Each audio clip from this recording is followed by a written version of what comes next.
Hi friends, कैसे हैं आप लोग। तो फ्रेंड्स, आज हम इस निबंध कर रहे हैं और निबंध का हमारा टॉपिक है राष्ट्रीय शिक्षा नीति।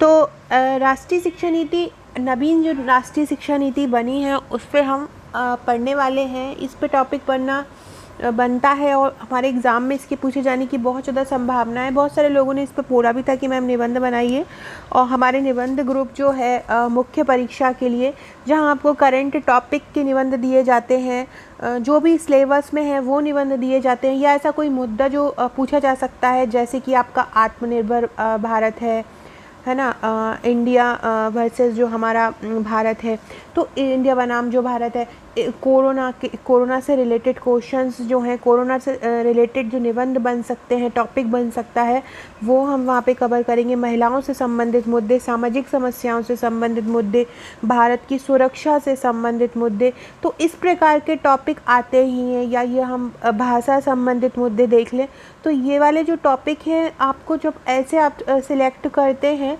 तो ऐसे में ये वाले टॉपिक देखिए, एक सामाजिक ज्वलंत जो समस्या है वो आता ही आता है। करंट से संबंधित 2 से 3 आते ही आते हैं, जिनमें से आपको चूज़ करना पड़ता है। भारत की कोई भी जो समस्या हो सुरक्षा से लेके, वो आता है। तो इस प्रकार के टॉपिक आपको करना ही है। एक भाषा से या साहित्य से संबंधित क्वेश्चन टॉपिक जो है निबंध में आता ही है। तो जब आप अपने मुख्य परीक्षा की तैयारी करते हैं, तो ये मेन कुछ 50-60 टॉपिक रहते हैं, वो आपको ज़रूर कर लेना है। आगे बढ़ने से पहले चैनल को सब्सक्राइब जरूर कीजिएगा, और अगर आप वीडियो अच्छा लगे तो लाइक ज़रूर कीजिए। सेकेंडली बात ये फ्रेंड्स कि मेरा एक निबंध का ग्रुप है जो आपको नोट्स के साथ मिलता है। अगर आप हमारा पूरा पैकेज लेते हैं, लेकिन पर्टिकुलर आप हमारा मेंस का पैकेज नहीं लेते हैं, केवल निबंध लेना चाहते हैं, तो निबंध की प्राइस आपको 500 रुपये है, जिसमें आपको नेक्स्ट जो मेंस होगा 2021 में, तब तक के लिए आपको इस ग्रुप से जोड़ा जाएगा। यहाँ पे आपको निबंध दिए जाते हैं। बहुत सारे लोग जो मुझे बोलते हैं कि मैम इस पर निबंध लिखिए, तो हम उस पर निबंध लिखकर आपको प्रोवाइड कराते हैं। तो आप भी अगर निबंध ग्रुप से जोड़ना चाहते हैं, और जैसे ही आप निबंध का पेमेंट करेंगे, वैसे ही आपको 40+ निबंध का PDF आपको दे दिया जाएगा। या आप अगर हार्ड कॉपी मंगाना चाहते हैं आपके घर पर, तो हार्ड कॉपी में भी आपको ये उपलब्ध हो जाएगा। तो आप दोनों ही तरीके से ले सकते हैं। कोई भी निबंध लिखने से पहले सबसे पहले हम कोई लाइन लिख देते हैं, कोई स्लोगन लिख देते हैं, कुछ पंक्तियाँ लिख देते हैं, ताकि हमारा निबंध थोड़ा सा अट्रैक्टिव हो जाता है देखने में। तो हमने लिखा है, शिक्षा का नहीं है कोई मोल, यह जीवन की तरह है अनमोल।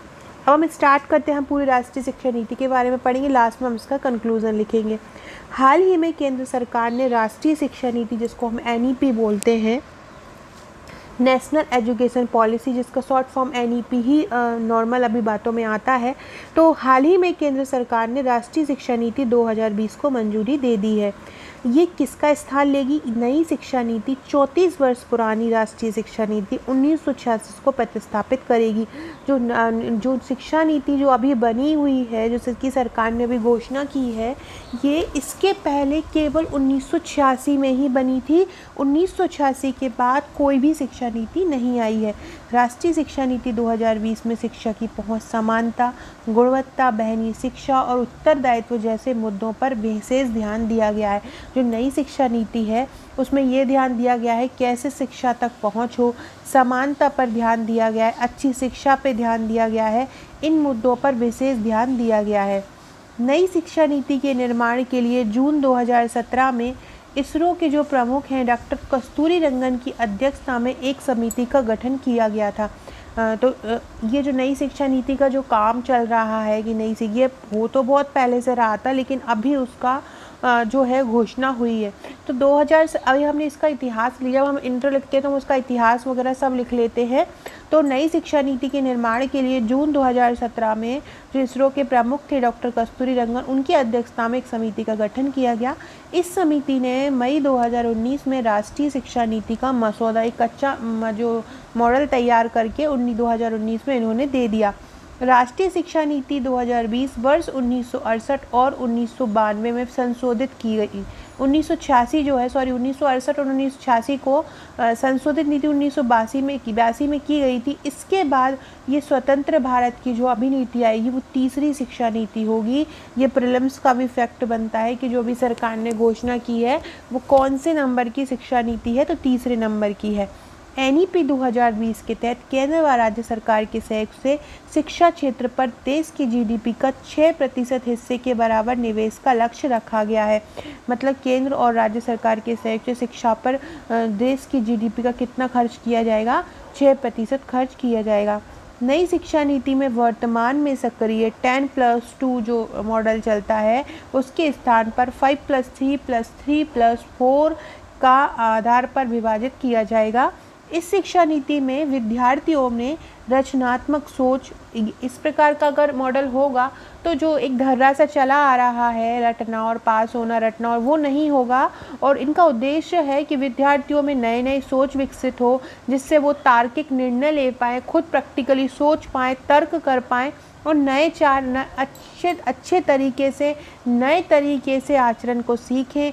नई योजना तैयार करने की, नए नवीन काम करने की भावनाओं को इसमें प्रोत्साहित करने पर बल दिया है। NCERT द्वारा वर्ष 3 से 8 वर्ष तक की आयु के सभी बच्चों के लिए 2 भागों में प्रारंभिक बाल्यावस्था शैक्षिक पाठ्यक्रम तैयार किया जाएगा, अर्थात 0 से 9 वर्ष के बच्चों के लिए सब फ्रेमवर्क और 3 से 8 वर्ष के लिए एक अन्य सब फ्रेमवर्क तैयार किया जाएगा। ये इस प्रकार से मतलब बनाया गया है कि NCERT द्वारा इसका पाठ्यक्रम तैयार होगा। 3 से 8 वर्ष तक के लिए 2 भागों में होगा, जो प्रारंभिक बाल्यावस्था पाठ्यक्रम होगा। उसके बाद 0 से 3 वर्ष के बच्चों के लिए सब फ्रेमवर्क और 3 से 8 वर्षों के लिए अन्य सब फ्रेमवर्क। ये इस प्रकार से 2 भागों में बटा हुआ होगा। हम एक फिर कोई लाइन लिख लेंगे, सभी समस्याओं का हल शिक्षा देगा बेहतर कल। 3 वर्ष से 6 वर्ष की आयु के बच्चों के लिए आंगनवाड़ी बाल वाटिका के माध्यम से मुफ्त, सुरक्षित और गुणवत्तापूर्ण प्रारंभिक बाल्यावस्था देखभाल और शिक्षा की उपलब्धता सुनिश्चित करना, ये इनका उद्देश्य है। इसके बाद 6 से 8 वर्ष तक के बच्चों को प्राथमिक विद्यालयों में कक्षा 1 और कक्षा 2 में शिक्षा प्रदान की जाएगी। 6 और 8 वर्ष तक के बच्चों को प्राथमिक विद्यालयों में दी जाएगी। प्रारंभिक शिक्षा को बहुस्तरीय खेल और गतिविधि आधारित बनाने के लिए प्राथमिकता दी जाएगी। मतलब प्रारंभिक स्तर पे ही बच्चों को खेलने से जुड़ी चीज़ें, खेल से जुड़ी गतिविधियाँ, इनमें प्राथमिकता दी जाएगी। NEP 2020 में MHRD द्वारा, MHRD मतलब जो मानव संसाधन विकास मंत्रालय है और NEP मतलब हमारा राष्ट्रीय शिक्षा नीति, नेशनल एजुकेशन पॉलिसी है। इसमें मानव संसाधन विकास मंत्रालय द्वारा बुनियादी साक्षरता, बुनियादी जैसे कि जो साक्षरता का महात्मा गांधी जी बोलते थे, बेसिक चीज़ें बच्चों को सिखाना चाहिए और संख्यात्मक ज्ञान पर एक राष्ट्रीय मिशन की स्थापना की मांग की गई है। NEP 2020 में कक्षा 5 तक की शिक्षा में मातृभाषा स्थानीय या क्षेत्र भाषा के अध्यापन के माध्यम के रूप में अपनाने पर बल दिया है। साथ ही इस नीति में मातृभाषा की कक्षा 8 और आगे की शिक्षा के लिए प्राथमिकता देने का सुझाव दिया है, मतलब हिंदी को प्राथमिकता दी जाए। स्कूली और उच्च शिक्षा में विद्यार्थियों के लिए संस्कृत और अन्य प्राचीन भाषाओं का विकल्प उपलब्ध होगा। स्कूल के बच्चे या उच्च शिक्षा के जो बच्चे हैं वो संस्कृत को भी अपनी विकल्प भाषा के रूप में उपलब्ध मतलब पढ़ सकते हैं। बधिर विद्यार्थियों के लिए राष्ट्रीय और राज्य स्तर पर पाठ्यक्रम सामग्री विकसित की जाएगी। जो बधिर हैं तो उनके लिए भी पाठ्यक्रम आयोजित किया जाएगा। ये जो कोई वंचित वर्ग के बच्चे हैं या जो कोई विकलांग बच्चे हैं उनके लिए भी अलग से पाठ्य सामग्री विकसित की जाएगी तथा भारतीय संकेत भाषा को पूरे देश में मानकीकृत किया जाएगा। जो किसी शारीरिक रूप से किसी चीज़ को करने में अक्षम है तो उन बच्चों को सांकेतिक भाषा के द्वारा पढ़ाया जाएगा और ये पूरे देश में मानकीकृत की जाएगा। त्रिभाषा फार्मूले को लागू किया जाएगा। त्रिभाषा मतलब एक हिंदी, एक इंग्लिश, इसके बाद एक कोई क्षेत्रीय भाषा आप यूज़ कर सकते हैं। इसको त्रिभाषा फार्मूला गया है। कोई भी राज्य अपने राज्य स्तर पर अपनी क्षेत्रीय भाषा का यूज़ कर सकता है। 3 भाषाओं के विकल्प राज्यों और क्षेत्रों और निश्चित रूप से विद्यार्थियों के स्वयं के होंगे। इनमें कम से कम 2 भाषाएं भारतीय होंगी। NEP 2020 में एक ऐसे पाठ्यक्रम और अध्यापन प्रणाली के विकास पर बल दिया है जिसके तहत पाठ्यक्रम के बोझ को कम करते हुए विद्यार्थियों में 21वीं सदी के कौशल विकास, अनुभव आधारित शिक्षण और तार्किक चिंतन को प्रोत्साहित करने पर विशेष ध्यान दिया गया है। मतलब इनका मेन उद्देश्य ये है नई शिक्षा नीति का, ताकि जो हमारी अध्ययन प्रणाली बहुत ज़्यादा पिछड़ी हुई है उसको विकसित कर सकें, बच्चों के बोझ को कम कर सकें और उनमें कौशल का विकास कर सकें। कक्षा 6 से ही शैक्षिक पाठ्यक्रम में व्यावसायिक शिक्षा को शामिल कर दिया जाएगा, इंटर्नशिप की व्यवस्था की जाएगी, ताकि कि हमारे भारत जो है वो कौशल विकास में जो पिछड़ा हुआ है वो आगे आए, बच्चे उद्यमी बन पाएँ, एक भेड़चाल में ना पड़ें। NCERT द्वारा स्कूली शिक्षा के लिए राष्ट्रीय पाठ्यक्रम रूपरेखा तैयार की जाएगी। विद्यार्थियों के समग्र विकास और लक्ष्य को ध्यान में रखते हुए कक्षा 10 और 12वीं की परीक्षाओं में भी बदलाव किए जाएंगे। इसमें भविष्य में सेमेस्टर या बहुविकल्पीय प्राधि जैसे सुधारों को शामिल किया गया है। विद्यार्थियों की प्रगति के मूल्यांकन के लिए मानक निर्धारक उपानिकाय के रूप में परख नामक एक राष्ट्रीय आकलन केंद्र की स्थापना होगी। कृत्रिम बुद्धिमत्ता आधारित सॉफ्टवेयर का प्रयोग होगा ताकि बच्चों की जो IQ समझ सके, उनको तर्क करने का मौका दे सके, उनको तार्किक बना सके। शिक्षकों की नियुक्ति में भी प्रभावी और पारदर्शी प्रक्रिया का पालन होगा। समय समय पर लिए गए कार्य प्रदर्शन आकलन के आधार पर ही पदोन्नति होगी। राष्ट्रीय अध्यापक शिक्षक परिषद वर्ष 2022 तक शिक्षकों के लिए राष्ट्रीय व्यावसायिक मानक का एक विकास किया जाएगा। अब हम लास्ट में कंक्लूजन पढ़ते हैं कि केंद्रीय मंत्रिमंडल ने 21वीं सदी के भारत की ज़रूरतों को पूरा करने के लिए भारतीय शिक्षा प्रणाली में बदलाव के लिए जिस नई राष्ट्रीय शिक्षा नीति 2020 को मंजूरी दी है, अगर उसका क्रियान्वयन सफल तरीके से होता है तो यह जो नई प्रणाली है भारत को विश्व के अग्रणी देशों के समकक्ष ले जाएगी।